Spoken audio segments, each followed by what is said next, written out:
Sir అందరికీ నమస్కారం. మాది వికారాబాద్ డిస్ట్రిక్ట్.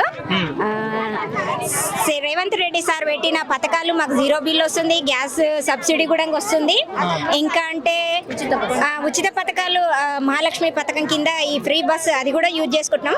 కాకపోతే స్కూల్ పిల్లలకి, కాలేజ్ పిల్లలకి పెట్టడం బాగుంటది అని నా అభిప్రాయం సార్. ఎందుకంటే ఆటో వాళ్ళు కూడా కొంచెం పేదవాళ్ళు ఉంటారు, ఒకరొకరు ఇబ్బంది పడుతున్నారు. అది అంటే ఉచిత బస్సు తీసేస్తే బాగుంటుందంటారా?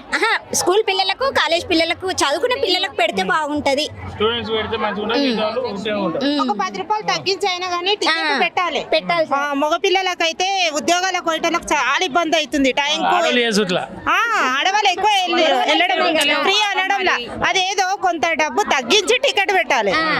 అది యూజ్ టికెట్ మాత్రం పెట్టాలి. ఫ్రీ ఉందని అందరు పోకపోతే మంచిగా ఉంటుంది కదా. గొడవలు పెట్టుకుంటున్నారు కదా, కొట్టుకోవడం జరుగుతుంది ఆడవాళ్ళకి అని అట్లా. సరే, మహిళలకు రేవంత్ రెడ్డి ఒక్కొక్క హామీ చేస్తా ఉన్నాడు.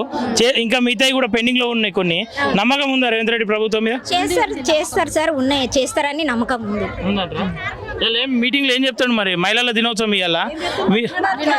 వినడానికి మీరేం ఆశిస్తా ఉన్నారు? ఏం చెప్తారని ఆశిస్తా ఉన్నారు? మాకేమైనా శుభవార్తలే చెప్తారు కదా అని శుభవార్తల కోసమే ఏ శుభవార్త అయితే బాగుంటుంది అనుకుంటా ఉన్నా. మా మహిళా సంఘాలకు సంబంధించి ఇంకేమేమి కొత్త మెప్మా వాళ్ళం మేము, మాకేమైనా సాలరీస్ ఇంకా పెంచుతారేమో అని మా ఆశ సార్. మీ శాలరీ సరిపోతాయి, మిగతా వాళ్ళు ఎటనో పోనీ. సరిపోతలేదు సార్ మాకు. అందరు మహిళల గురించి మాట్లాడరు మరి.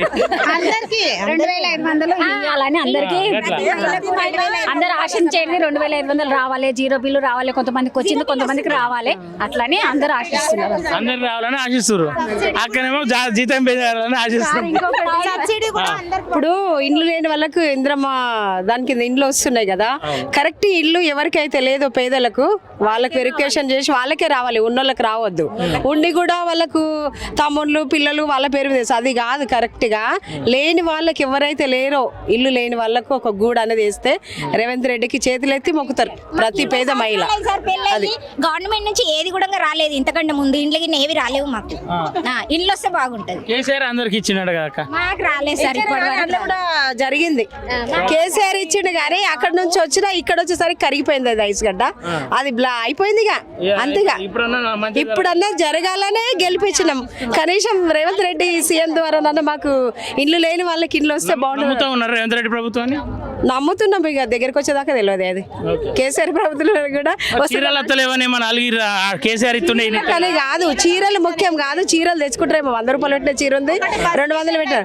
బస్సు విషయంలో అంటే పెట్టింది మంచిదే, మంచి కాన్సెప్టే. కానీ మగపిల్లలకి ఏమైతుందంటే వాళ్ళకి జర ఇబ్బంది అవుతుంది. డబ్బులు పెట్టి టికెట్ కొన్న వాళ్ళకి కూర్చునే ఇది లేకుండా అవుతుంది, గొడవలు అవుతున్నాయి అంతే. స్టూడెంట్ కి ఉంటే బాగుంటది బస్సు. స్టూడెంట్ కి, ముసలి వాళ్ళకి అయితే పర్వాలేదు. మిగిలిన వాళ్ళకి టికెట్ ఉండాలి. కనీసం ఒక 10 రూపాయలు తగ్గించి టికెట్ పెడితే బాగుంటది. ఎందుకంటే ఇప్పుడు మగపిల్లలందరూ ఎక్కుతుంటే ఆడవాళ్ళు మొత్తం కూర్చొని ఉంటున్నారు. పాపం వాళ్ళు టికెట్ తీసుకొని నిలబడి ప్రయాణం చేస్తున్నారు. ఆడవాళ్ళు పెద్ద చేస్తున్నారు. అట్లని ఏం కాదు, వాళ్ళు కూడా కూర్చోవాలే కదా. ఇబ్బంది, చాలా ఇబ్బంది పడుతున్నారు. అట్లా డ్యూటీలకు వెళ్ళడం లేదు. ఫ్రీ బస్సు తీసేస్తే మళ్ళీ మీరే తిడతారు. ఎవరెందుకు తిడతారు? ఎవరెవరి అభిప్రాయం, ఎవరేమన్నారు, ఎందుకు తిడతారు? తగ్గించి 10 రూపాయలు తగ్గించి పెట్టండి, అందరు ఎక్కుతారు. అవునవును. వికారాబాద్ డిస్ట్రిక్ట్ జై. వికారాబాద్ జిల్లానే, స్పీకర్ గారు వికారాబాద్ జిల్లానే కదా. మాకు దాని నుంచి చాలా సంతోషం అనిపిస్తుంది. కానీ మాకన్నా ఏమన్నా హెల్ప్గా అక్కడ ఉన్న వాళ్ళకందరికీ ఇండ్లు లేని వాళ్ళకి ఇండ్లు, మళ్ళా ప్లేస్లు ఉన్న వాళ్ళకు అమౌంట్ ఇస్తామన్నారు కదా, అది చేసి కట్టుకోవడానికి చేస్తే మంచిగా ఉంటుంది అంతే. ఫ్రీ కరెంట్ ఇట్లా వస్తున్నాయా? ఇంకా వస్తున్నాయి, కొందరికి వస్తున్నాయి. 500 కాసు కొందరికి వస్తున్నాయి, కొందరికి వస్తున్నాయి.